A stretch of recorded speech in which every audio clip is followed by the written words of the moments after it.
Yung photo nyo ni Mark, ha? But ano yun? At saka nga pala yung tanis ng unang halik, ang mag-a-arrange ng song po noon is si Louie Ocampo.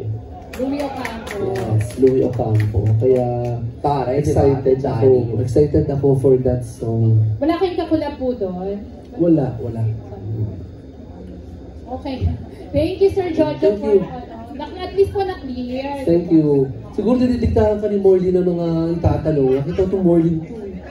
Thank you, Ate Janice. Ayan, down to our last 4 questions. Ito na po. Carlos Aragon, di ba ikaw yung sa Mega Kapamilya kanina, tama? Natanong na to. Oo. Susunod na magtatanong, Rampador Alindog. Ang taray. Neil Ramos. Oo, Rampador Alindog. Neil Ramos.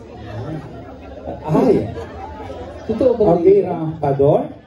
Nalalapit ka na lang dito. Kaya kailangan natin mga question na the best among the best. Dahil magpaparapol pa tayo. Sa mga nabunot, yung mga nagtanong, doon tayo kukuha.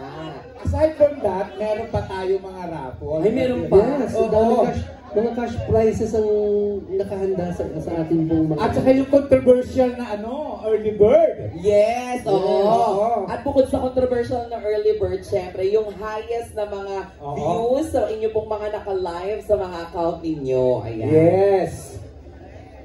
Okay. Ayan na po, Rampador Alindog, Sir Neil. Good afternoon, Sir Jojo. Hi, Ram. Hey, Ram po May bago ka bang, I understand you have this new song you will be recording or Pare mahal mo raw ako. Mayroon ka na bang idea kung kanino mo gusto i-dedicate yung song? If ever. Actually, di ko pa napapakinggan yung full song nung content, no? Kundi, na-mention lang sa akin na ibinigay sa akin yung gawin ko yung song. So, pag siguro, pag naano ko na yan. Pero yung song, Sir Jo, para lang meron kang brief background, yung Pare Mahal Mo Raw Ako, correct me if I'm wrong, Chuchay, di ba yung Pare Mahal Mo Raw Ako, naging entry yan para sa Hinigandog P-pop love song, kanta para sa LGBTQIA+ community, song by Michael Pangilinan, na yung parang pare, kaibigan lang pala, parang gano'n, kaibigan lang Supposedly kita. kaibigan niya yung pero he's falling in love. Yes. Opo, Sir Jo. Bali yun yung bold ng kanta. If ever, ngayon na alam mo na yung bold ng kanta, somehow you get the gist kung kanino mo kaya maaaring i-dedicate yung kanta. Ano, Jai? Siguro feeling ko, di ba Sir Jo, para yung sa mga kagaya ko, di ba, na parang dahil gamit yung boses ninyo, mas mararamdaman, makaka-relate kami. Di ba Sir, ako sumagot. Wala, iniisip ko pa. Asensya na Ram, iniisip ko. Thank you. Thank you, Sir Neil. Ayan, susunod na magtatanong. Ito naman ang susunod na magtatanong. Ate Mildred Bacud. Ayan. Actually, wala na akong maitanong. Congratulations again, Thank Sir you, Jojo. Ate Mildred. Yes. Pero, hindi ako magtatanong ng Mark at saka Rainier. Pero in a way, nag-benefit naman sila dahil napag-usapan sila ng bonggang-bongga. Yes. Pero ito yung tanong ko, successful businessman ka na po, successful singer, ano pa po yung gusto mong ma-achieve?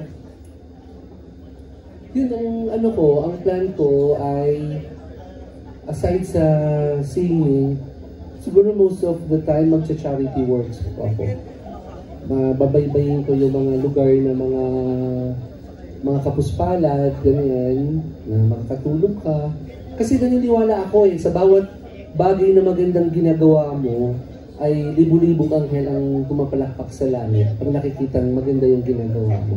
Yun ang pagkakabalaan. Ayun yung mga anghel. Ha? Pumalakpak yung mga anghel.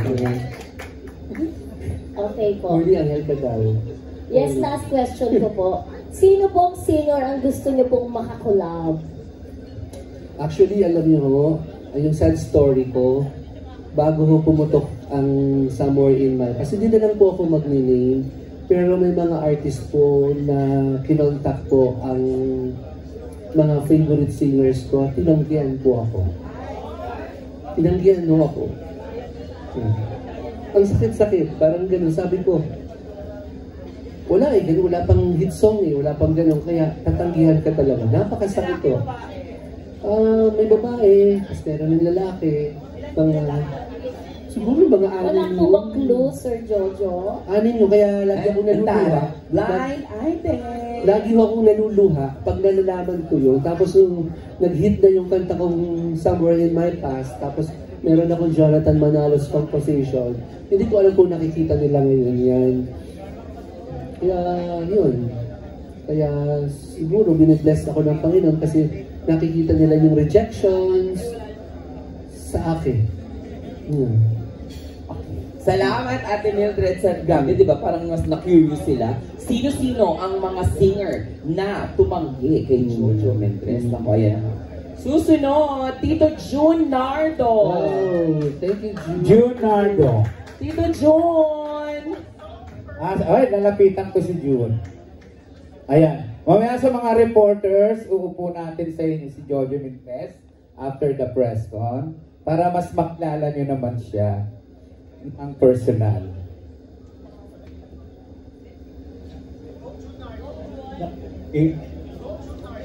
Maging asyumera, no? Tito June, I kumusta? love you. Kasi marami rin nagtatanong, after Lucena, paano ka napunta sa maganggang na takbo ng buhay, komportable buhay? Natanong nila kasi kung ano ba yung pinakakita mo ngayon, at whatever, pwede ba malaman kaya yun? Ano ako, pinilit na ako the time na mahirap po yung buhay namin. Pinilit ako ng mama ko na sumama ko sa grupo ng mga brokers na ayaw ko. Ayaw ko talaga. Hate ko kasi parang tamad na tamad ako. Pero my mother insisted na sumama ako. So, nag-try ako, first time ko sumama. Closing ng deal pala yun ng mga brokers. So, they earned million, 100,000. Pero ang binigay po sa akin balato that day is 500 pesos. Sila punong-puno po ng card, ang pinag-grocery nila. Pero ako, dahil sabit lang ako, ang binili ko po, kaya memorable sa akin eh, knickknacks. Kaya memorable po sa akin yung knickknacks. Kaya every time na nasa grocery ako, nakikita ko siya, talagang lumuluha ako sa knickknacks na yan. Because of that sad story na ang hirap ng buhay pa nagsisimula. So, anong ginawa mo, Jojo, para makikita niyo mga brokers na yan and everything? So yun, nagsikap ako sa sarili ko kahit hindi ako nakakuha ng course ba yan or regarding sa pag-realize. I learned through experience. Tapos nagkameron ako ng isang malaking transactions na hindi ma-work out ng mga brokers sa Manila. So nung dinala nila Tito June yung mga buyers sa Lucena, magkapatid na Chinese na super yaman, ay hindi ko pinapansin kasi naka-ordinary yung sasakyan that time. So masyado ako mapanghusga nun. So kaya dahil sa tamad ako, nagtuturo na lang ako ng mga properties na kahit hindi ko alam na for sale. So hindi ko alam, after a week nung transaction na yon, biglang tinawagan ako ng broker na sinabi lahat daw ng properties na tinuro ko nagustuhan ng buyers na yan. So yun ang malaking problema ko that time, kung paano ko babaybayin yung mga pinagtuturo ko at ibinigay sa akin ng Panginoon yung blessing na yun kasi all those properties na tinuro ko ay lahat nagkataon na for sale. Kaya na-close ko yung deal. Very good. Yun, kaya alam nyo, Tito June, kapag ang Panginoon nakikita niyang ang dami mong pinaghihirapan, talagang bibigyan ka niya.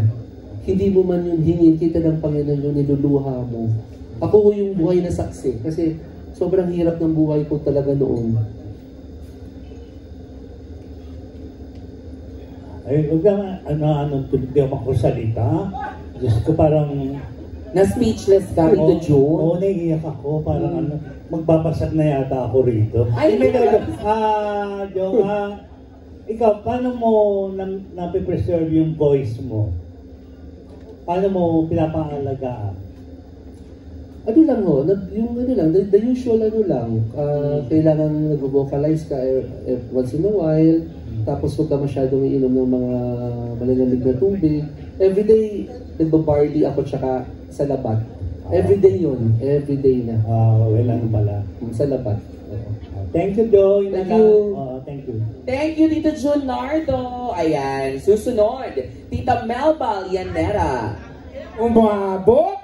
Ay, Tita Melba. Pasok! Yung bang ano, Jai? Melba. Yung bang lahat nagtanong, yung bang nag-raffle yun? Yes. Oo. Yung pala lahat po ng nagtanong, sila po ay kasali sa raffle. Yes. Oo. At pwede silang mag-uwi dun sa mabubunot mamaya ng additional cash prizes. Yes. At yung 5,000 para sa highest views dun sa kanilang mga ni-live today, ha? Hi po. Hi, good afternoon po. Hello Sir, po. kinuwento niyo nga napaka-basalig mo at saka kumakulay yung buhay niyo. Pero kung bibigyan ng chance na makakausap mo yung dating Jojo, ng batang Jojo, ano po yung mensahe gusto mo parating sa kanya? Ayun, magi siyang matatag at talagang bawat panahon o bawat tao talagang meron siyang nakatakdang ibibigay ang Diyos. Kasi ako noon parang hopeless ako eh. Yung bang, Diyos ko, matutulog ka sa papat na puro surot, na maliit ang foam, may kulambukang puro surot yung edge, nang mupahan ka sa isang maliit na bahay, punong-puno ng mga tingting na binibilang ko gabi-gabi na kailangan makabandel ako ng 100 piraso.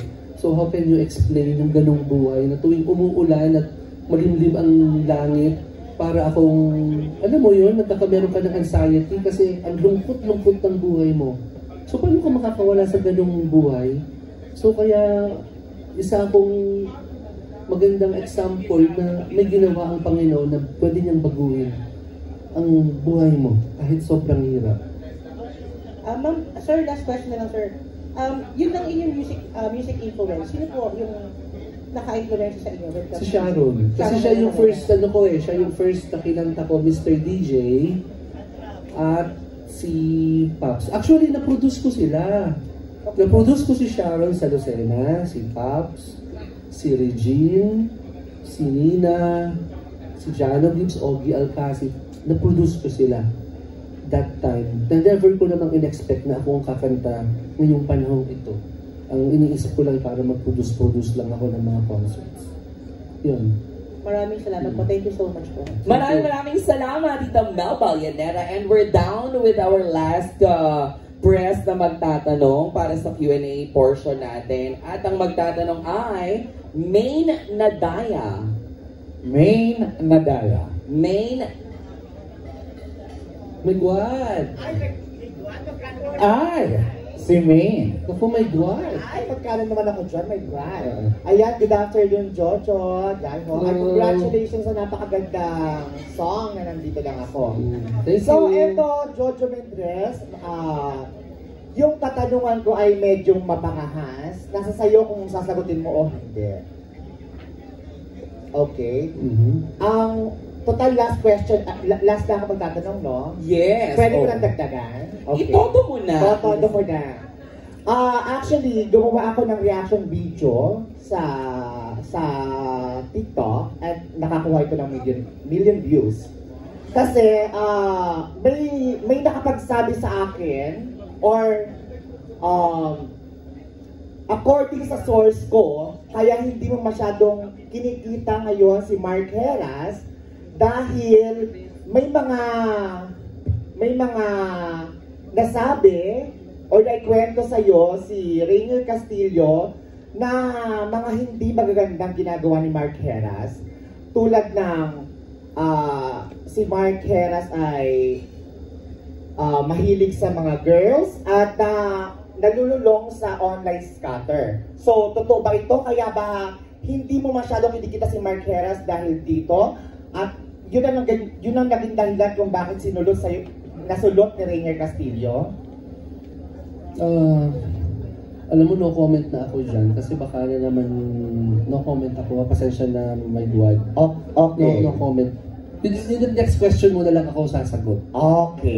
Pero ito, no comment. Promise. So, according sa source ko, may nagchika lang sa akin, medyo malapit sa'yo, na si Rainier Castillo ay may show daw.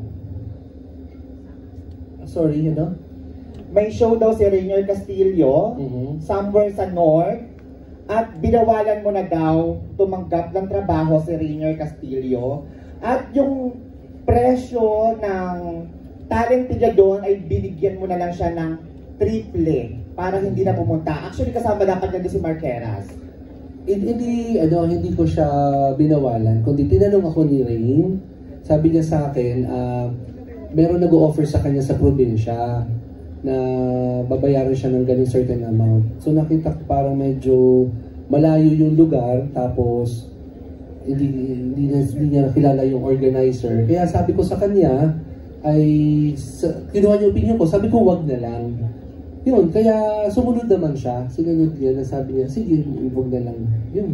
So, I think wala namang masamang magtanong siya sa akin ng ganun. Gawa ng, diba? So, hindi totoo na pinapatigil mo na sa showbiz si Rainier Castillo? Wala namang dahilan kung bakit ko siya kailang patigilin kasi, nagtanong lang naman siya sa akin. Tinanong lang niya ako nung ganun.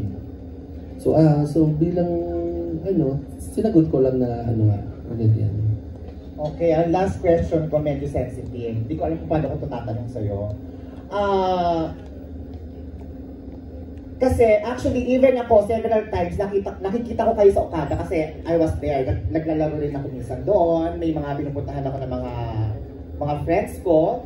So, ang sabi sa akin ng mga, ng mga dealer, ang tari ni main source pala. Yeah. Sabi sa akin ng dealer, sabi ng mga ibang source ko, na mas pinili mo daw si Rainier Castillo at ang tawag nito ngayon, Bebe Bebe. And then, kaya niligwak mo na si Mark Heras dahil napasok na ni Rainier Castillo ang kweba ni Jojo Mendres. So ano masasabi mo doon? Kaya niligwak mo si Mark Heras.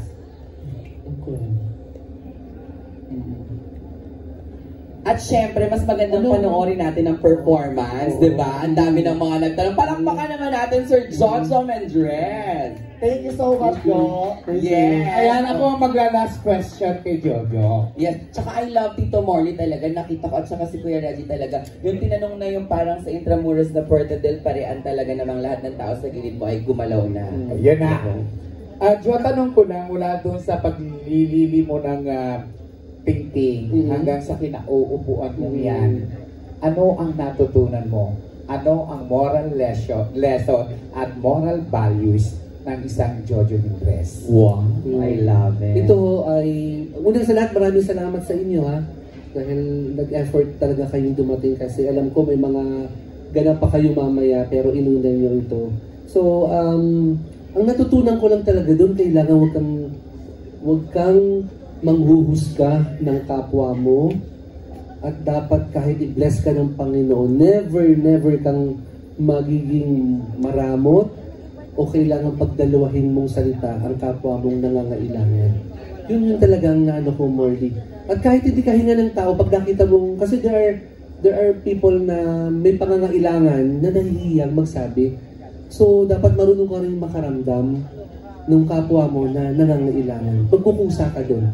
Hindi mo kailangang ipamalita or kailangang hayaan mo pa siyang makiusap sa'yo. Yun Morley. Ayan, thank you. Jo, may mga nagre-request yung kaibigan natin na sana daw after this event ay makausap tayo. Ayan, sige. Oo, kasi yung last media ko namin talagang nawala. Totoo. At least nandito tayo, very intimate, ganyan.